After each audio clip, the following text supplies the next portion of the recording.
Boa noite a todos. É um prazer, um privilégio mais uma vez poder me reunir com vocês. Quem vos fala é Dr. Márcio Marcelo. Desde janeiro nós estamos fazendo através dessa live que nós colocamos o nome de Compartilhando Conhecimento. Eu venho convidando amigos para que a gente possa falar sobre determinados assuntos e levem à população um pouquinho de conhecimento sobre o nosso dia a dia. A nossa primeira live a gente começou falando sobre a Lei Geral de Proteção de Dados, na qual eu convidei a doutora Tayana, lá do Rio Grande do Norte, especialista na matéria novíssima, que nos deu uma aula.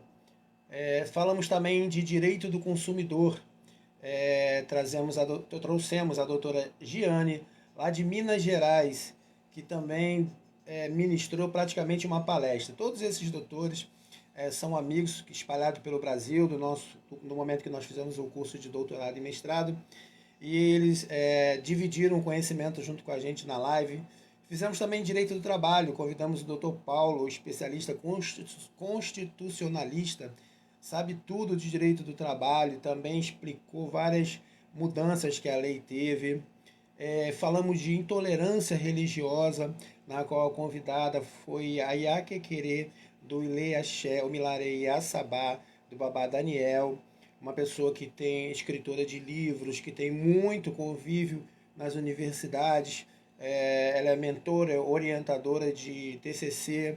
Falamos inclusive da CPI da intolerância, que foi instalada na Alerj, mas que infelizmente apenas, na minha visão, salvo o melhor juízo, para servir de confete para alguns políticos, porque não adianta você fazer uma CPI, ter uma conclusão de uma CPI e não colocá-la em prática, senão as ideias acabam se perdendo.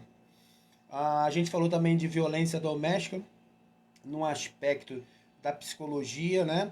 Os dramas sofridos pelas mulheres que são vítimas de agressores próximos, normalmente dentro das suas casas. E falamos no assunto também que rendeu bastante, que foi a possibilidade, o estudo da emancipação da Baixada Fluminense.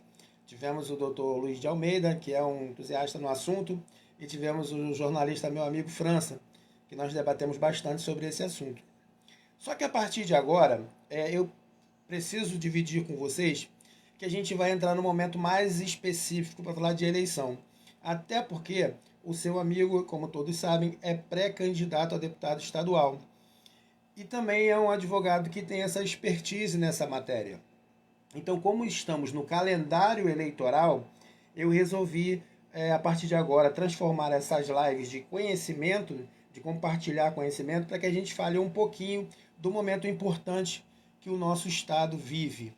Por que eu falo importante? Lamentando demais, né, que a gente precisa passar essas informações, que estão disponíveis a qualquer um na palma da mão. O Rio de Janeiro vem sofrendo muito nos últimos anos com as nossas escolhas, né? Dos 7 últimos governadores, 5 foram presos e um foi impeachmentado. Isso é uma vergonha para o nosso Estado. Mas, infelizmente, eles se colocam lá pelas nossas escolhas. E com a evolução do tempo, da internet, das informações, o Rio de Janeiro hoje não pode mais errar, o Estado do Rio não pode mais errar. A informação é muito fácil, a informação é muito rápida e a gente precisa valorizar esse direito que foi nos dado, que é o direito de escolha. Precisamos exercer, não se ausentar, não se abster, e sim exercê-lo, mas exercer esse direito com critério, com calma, pensando até nos nossos filhos, na próxima geração. Imagina a nossa geração de 7 governadores, 5 foram presos, um impeachmentado. Eu não preciso falar nome, que é só vocês buscarem essa informação nas redes sociais. Então, o nosso Rio de Janeiro está passando por recuperação fiscal.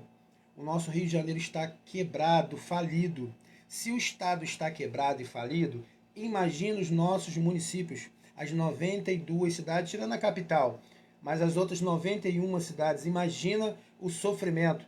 Eu costumo dizer que o município é a ponta, é onde realmente sente a dor, sente a ausência da assistência médica, sente a ausência do suporte da educação.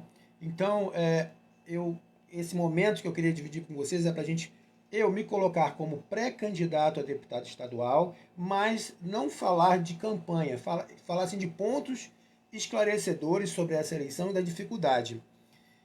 Nesse momento triste também que a gente está vivendo no Rio de Janeiro, eu resolvi fazer uma pesquisa para dividir com vocês. Eu creio que talvez a maioria não sabe, a Casa de Leis do Estado do Rio de Janeiro é composta por 70 deputados. É isso mesmo, 70 representantes.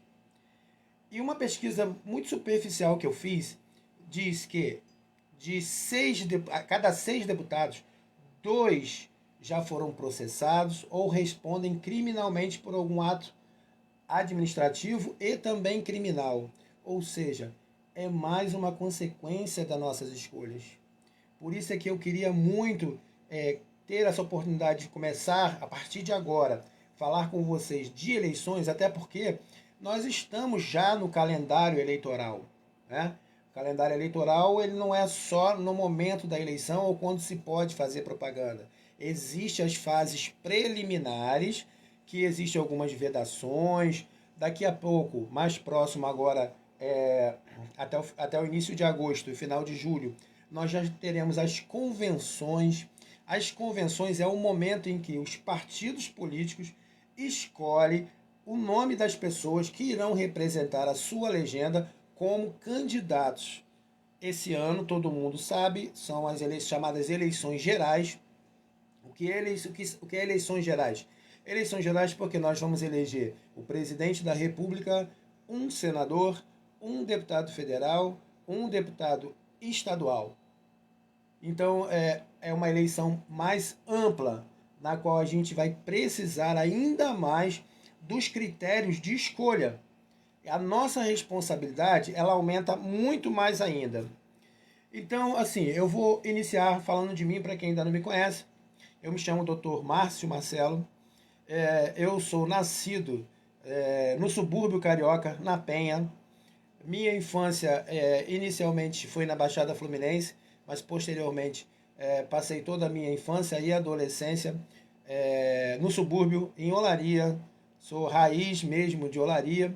E há 20 anos moro e trabalho na Baixada Fluminense, especificamente no município de São João de Meriti, na qual eu sou muito grato e até por tudo que São João me deu, eu me coloco também como pré-candidato a deputado estadual. Em São João de Meriti foi onde eu comecei a minha carreira. A minha carreira, eu sou advogado e em São João de Meriti eu tive as oportunidades de exercer cargo público.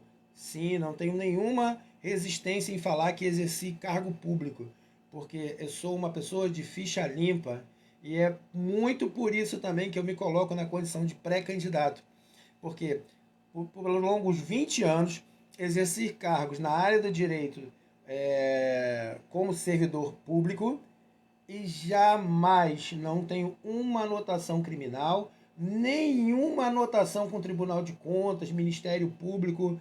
Eu desafio qualquer um procurar. E ao longo desses 20 anos, nunca fiz política contra pessoas. As minhas observações são sempre técnicas, porque como eu trabalhei muitos anos no bastidor, isso me deu essa condição de um técnico de observar as condutas. E a gente, confesso a vocês que a gente fica um pouco triste quando a gente vê a conduta dos atuais homens públicos. Eu queria dar uma respiração aqui para agradecer a presença da Maeli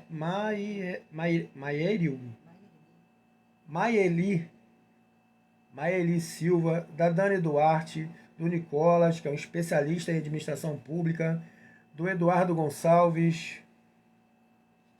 Eu vou subir aqui para ver mais amigos que estão chegando agora. Eu vou deixar aqui para o pessoal que está no bastidor aqui anotar para mim, para eu não correr risco de não falar, de deixar de falar de algum nome. Eu já falei sobre minha pessoa. Então, falando sobre a eleição propriamente dita. Com a mini reforma das eleições, as campanhas deixaram de ter financiamento, dinheiro de pessoas jurídicas, de empresa. Isso foi muito importante. Por quê? Porque no cargo de legislador ou executivo, às vezes as pessoas eram eleitas por algum tipo de interesse que não era da administração pública, nem o interesse coletivo, era o interesse de um determinado segmento. Então, um determinado segmento escolhia um nome e investia muito naquela candidatura, fazendo muitos deputados ou fazendo cargos executivos, para que esses tivessem um compromisso de advogar na causa deles. Então, o legislador entendeu e na mini reforma, eu tenho opinião contrária em relação a isso, juridicamente falando, estabeleceu o financiamento público de campanha. É verdade. Hoje, quem paga, quem financia a campanha dos candidatos são todos os cidadãos brasileiros. E você sabe quanto foi reservado, aprovado para a campanha desse ano? Quase 5 bilhões de reais.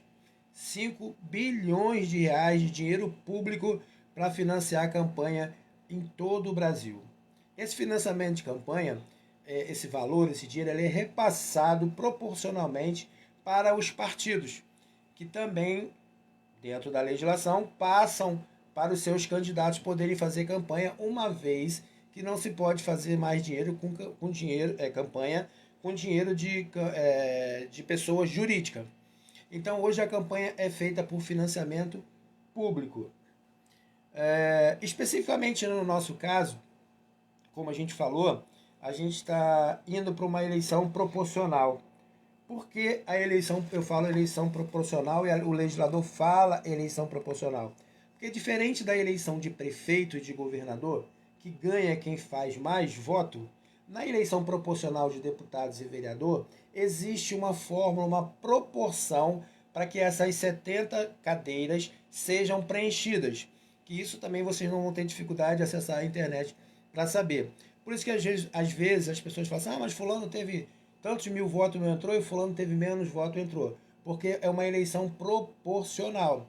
Ela vai de acordo com o partido que você está, com a nominata que esse partido montou, para que você pudesse ter possibilidade de ganhar uma eleição tendo menos votos do que um outro que vai ter muito. A gente vê hoje partidos muito fortes, com pessoas ex-mandatários, ex-prefeitos, e partidos que têm pessoas que estão do mesmo nível e que de repente pode ter uma votação menor e ocupar cadeiras, porque a eleição é proporcional. O tema dessa live, política e politicagem. A gente precisa, como eleitor, aí eu não falo como pré-candidato, como eleitor, a gente precisa entender essa diferença. O político, a política, é feita de pessoas que têm ideais e que pensam no coletivo. Ou seja, sempre o pensamento está virado para a causa pública. Ele entende que ele está servidor. Ele conseguiu, obteve o mandato pela votação popular e está ali para servir a população. Só que, infelizmente, na prática, o que a gente vê é politicagem. Mas muitas dessas politicagens, a culpa é nossa, do eleitor. Por que eu falo é nossa, do eleitor? Porque a gente se permitiu a eleger pessoas que não têm compromisso com a população, que não têm compromisso com a coletividade. O único compromisso deles é com eles mesmos.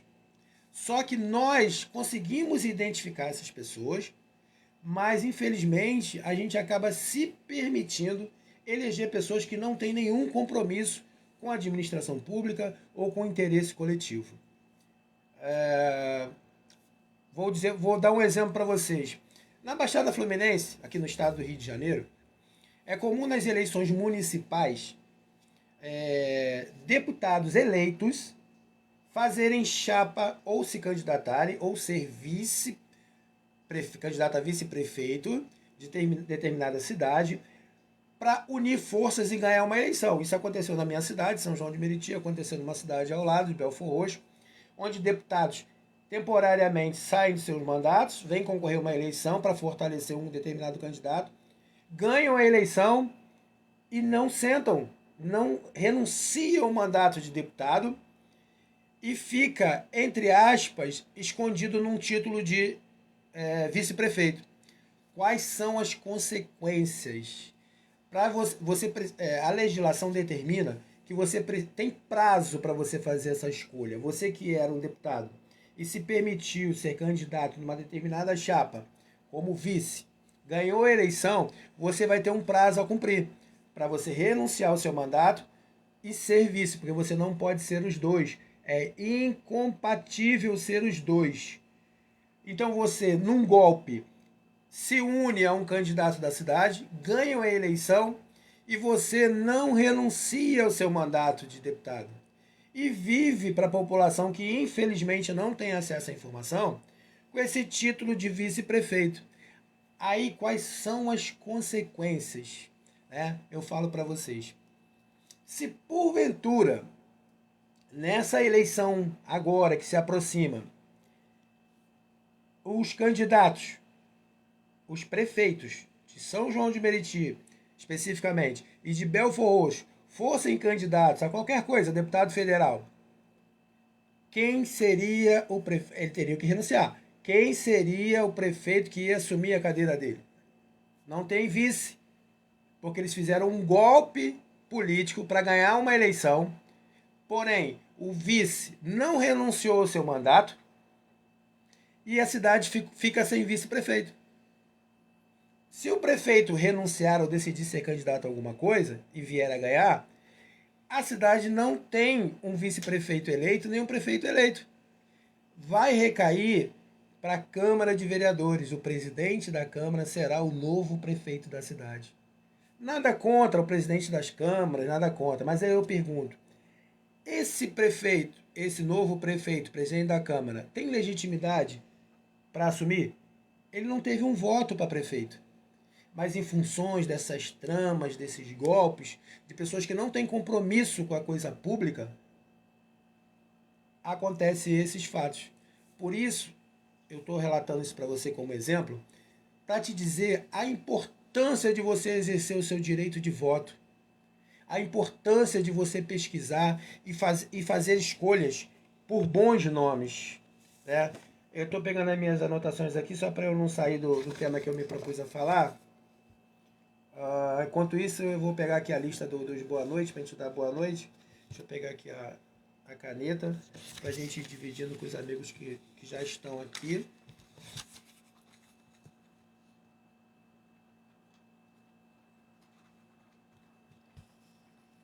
Pessoal, então quanto a nota ali para a gente dar o boa noite, essa live vai ser curta, porque eu precisava muito falar com vocês hoje a respeito disso. Tem muitas pessoas que perguntam, doutor Márcio, diante desse caos todo que você fala e explica, por que você se coloca como candidato? Em primeiro lugar, sou candidato de ficha limpa. Desafia qualquer um fazer qualquer tipo de pesquisa e apontar o dedo na minha cara. São 20 anos de vida pública. Nunca coloquei em risco meu nome e minha OAB. Tenho um compromisso primeiro com a minha família, de não envergonhar a minha família. Segundo, eles fazem vários jargões dizendo que estão se unindo por novos tempos. Não haverá novos tempos se as pessoas forem as mesmas. Isso é muito importante você botar na sua cabeça e raciocinar. Eu não estou querendo dizer como você tem que pensar. Eu estou tentando te dar informações para que você tenha a liberdade de pensar. Não haverá novos tempos se as pessoas forem as mesmas. Não adianta vir para a rede social, ficar brigando, reclamando que não tem médico, que não tem isso, que não tem aquilo. Nós somos os detentores da escolha. Nós temos o direito do sufrágio universal através do voto. É um direito constitucional. Então, por isso eu me coloco como pré-candidato. Por eu ter ficha limpa, pode pesquisar quem quiser pesquisar. Por eu acreditar que é preciso ter uma renovação, uma oxigenação, tanto no legislativo quanto no executivo, e também por ter a certeza absoluta que não haverá novos tempos se as pessoas forem as mesmas. Pensem nisso, meus amigos.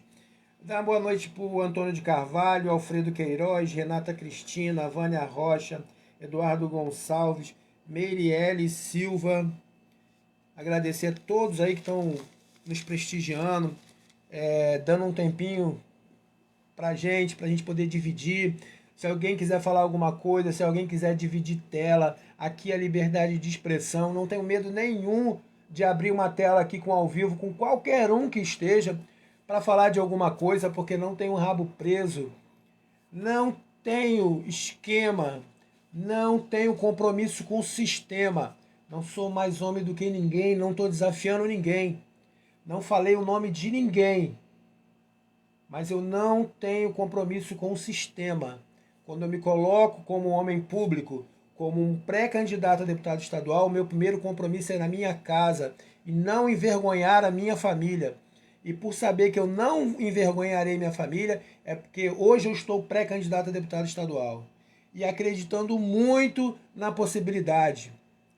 Vocês precisam ficar atentos com esse movimento político em ano eleitoral que pinta poste, pinta como é que chama o negócio da calçada? Meio fio, que pinta meio fio, que é jogo de camisa, que é troféu para campeonato. Meus amigos, eles só querem te usar, eles querem fazer o que fazem todo ano, te oferecer uma vantagem, te iludir, e vão te largar logo ali em outubro. Você não pode abrir mão do futuro dos seus filhos e dos seus netos por causa de 3 meses de um cargo comissionado, 3 meses de algum tipo de vantagem. Essa vantagem vai parar em 3 meses e nós vamos estar colocando pessoas durante 4 anos que não tem nenhum compromisso, porque ela está te comprando. Eu não estou desabafando. Eu estou tentando te dar informação, estou tentando te dar luz para que você faça o seu raciocínio. Não se permita. E novamente eu falo, não haverá novos tempos se as pessoas forem as mesmas. Eles estão se unindo com a mesma carinha bonitinha, o mesmo sorriso e as mesmas promessas que todo 2 em 2 anos fazem, seja na eleição municipal ou seja numa eleição geral estadual.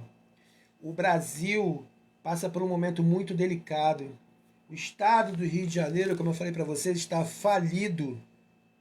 Se o estado do Rio de Janeiro está falido, você imagina o que passa o município, a ponta onde você vive, onde você sabe que não tem assistência médica, onde você sabe que a educação é frágil. Nós discutimos outra live que eu até esqueci de falar sobre a educação domiciliar. Educação domiciliar é papo de educação para rico. O pobre não tem acesso à educação domiciliar, que é diferente de EAD. Quem assistiu a live, trouxe 2 professores, me perdoe que eu esqueci, foi o Nolasco e a Clara, que são professores de ponta, que trabalham com as crianças, que focaram no ponto principal, que é a questão da sociabilidade. A lei diz que os pais terão que ter nível superior, terão que ganhar mais de 10 salários mínimos. Esse é o perfil da nossa sociedade que a gente vive? Então a gente não pode se permitir. O momento é muito delicado. O país e o estado do Rio de Janeiro não aguentarão outras escolhas erradas. Vou repetir, dos últimos 7 governadores, 5 foram presos, 1 impeachmentado. Dos 70 deputados que a LERJ tem, a cada 6, 2 têm processos criminais ou administrativos. Não é possível que a gente continue errando e depois dizer que eu não sabia. A informação está na palma da sua mão. Você hoje joga o nome de uma pessoa, você tem todo o perfil dessa pessoa. Então não vamos permitir que eles nos iludam mais uma vez. E eu termino esse bate-papo com vocês hoje deixando essa frase. Eles estão dizendo que estão se unindo por novos tempos.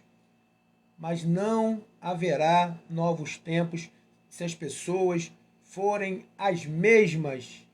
Nós que vivemos nos municípios, na cidade, sabemos o que sofremos.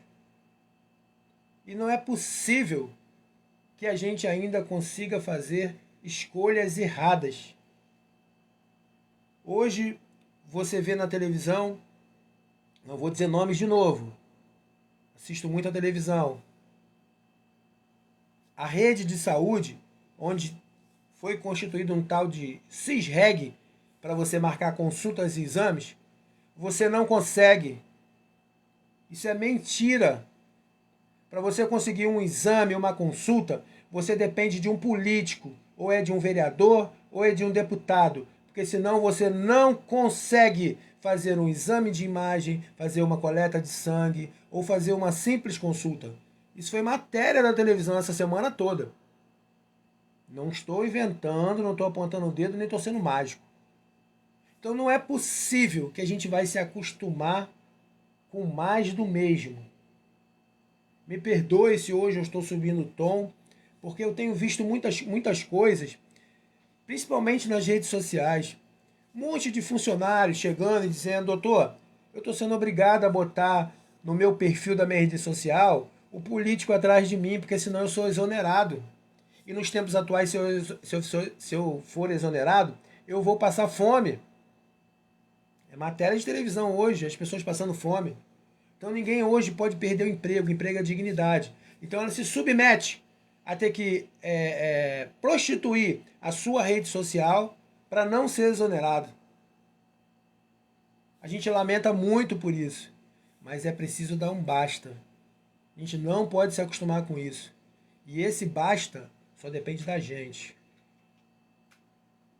Muito obrigado a todos pela atenção. Espero que essa reflexão tenha chegado até você e que, através dessas informações que a gente vai continuar fazendo, você possa pensar,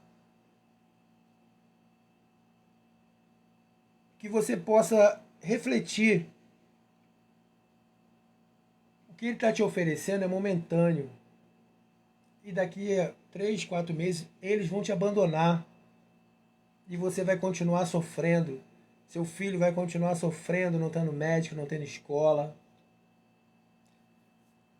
Lembrando aos senhores, estou falando de Estado do Rio de Janeiro.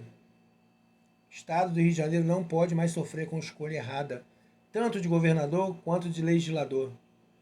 Legisladores de verdade. Não é ser parceiro do governador, aceitar tudo, não fiscalizar nada, aprovar tudo. Não é o legislador que faz leis que não atendem à coletividade. Fazem lei de dia daquilo, lei que não atende, não agrega nada para a sociedade.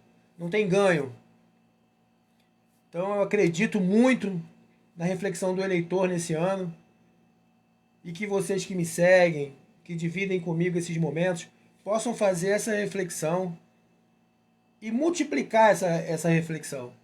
Compartilha essa live aí com a tua rede social, para ver se essa reflexão atinge mais pessoas. Não estou pedindo voto para mim, estou pedindo reflexão. Estou pedindo um momento de reflexão, que não vai ser com os mesmos, que o futuro vai ser diferente. Pensem, façam essa reflexão, e não é possível que a gente vai continuar errando. Muito obrigado a todos mais uma vez. Semana que vem a gente volta a falar sobre esse assunto, tá bom? Um abraço a todos.